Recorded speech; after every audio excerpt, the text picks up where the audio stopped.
Looking for a show-stopping appetizer for your next holiday event? These Beef Wellington Bites are sure to do the trick. Chef Noah here in the Beef It's What's for Dinner Culinary Center, funded by the Beef Checkoff. Let's do this.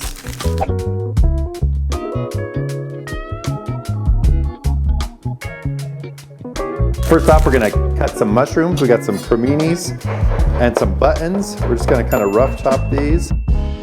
We got our pan on the stove preheating. We want to go about medium-high heat on that. Very important to preheat your pan so you caramelize these mushrooms without releasing too much of the water.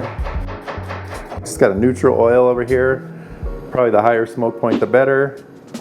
Mushrooms will soak up some of that, so feel free to be generous. Looks like a lot of mushrooms, but they really cook down when they release that water. We have some salt and some black pepper.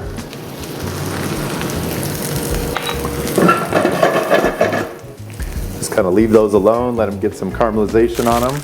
All right, our mushrooms are starting to cook down. They got some caramelization on them. We're gonna add our onion, about half an onion. Small dice, small as you can get it. We're just gonna let that infuse some flavor into those mushrooms. Let that cook down. So our mushrooms are almost cooked down. We're gonna dump them back on our cutting board. And this is just to kind of give them a rough dice so they fit nice in our mini muffin cups. So we have a nice knife. We're just gonna come in. It doesn't have to be perfect. We're gonna throw it back on the stove. And cook it down some more. We want these as dry as we can, just to kind of keep the puff pastry so it browns up nice. And the worst thing on a beef Wellington is that soggy puff pastry. All right, that looks about good. We're just gonna go right back in our pan.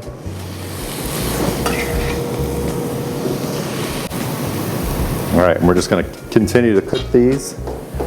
So we got our mushrooms back in the pan.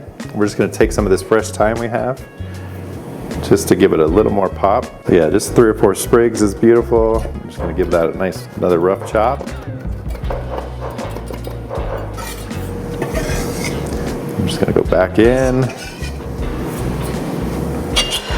and then sweat out any more of that moisture, but it's looking pretty good. Meanwhile, we're gonna take a look at our beef tenderloin.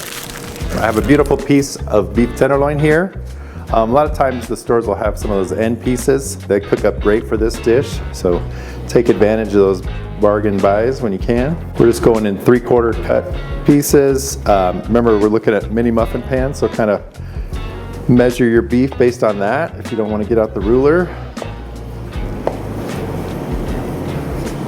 Beef tenderloin, probably one of the leanest cuts you can get.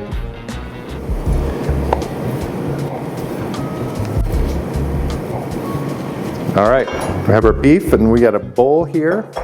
So this recipe just cooks right in the puff pastry. So we're just gonna break those pieces up. We're gonna season them. So we got our salt, pepper, little oil so it sticks nice. All right. Now we're gonna clean our board and cut some puff pastry. So we have a nice piece of puff pastry. You can pick it up at any grocery store. I like to look for the ones with all butter. They just seem to taste a lot better. And then we're gonna cut into like 2-inch square pieces.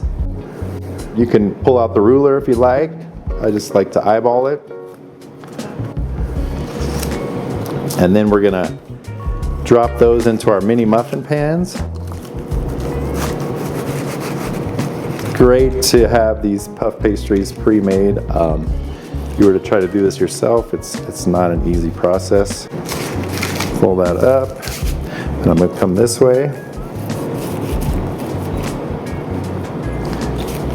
And then we have a little pan spray, our secret weapon. And we're just gonna lightly coat. There's a lot of butter in these, so you don't need a ton.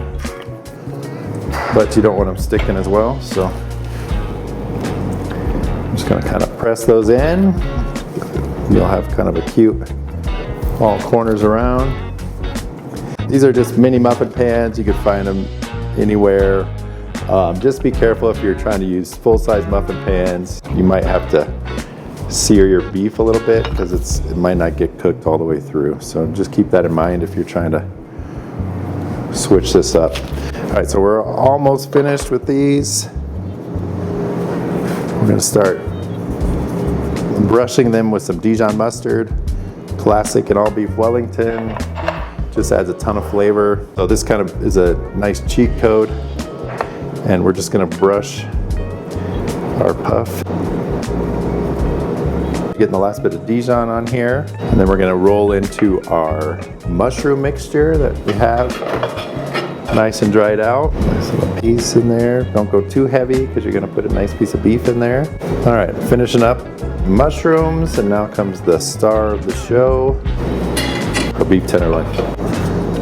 Put a nice piece right in the middle there. Don't worry, I know it looks raw. It is raw. That's why it looks raw, but it will.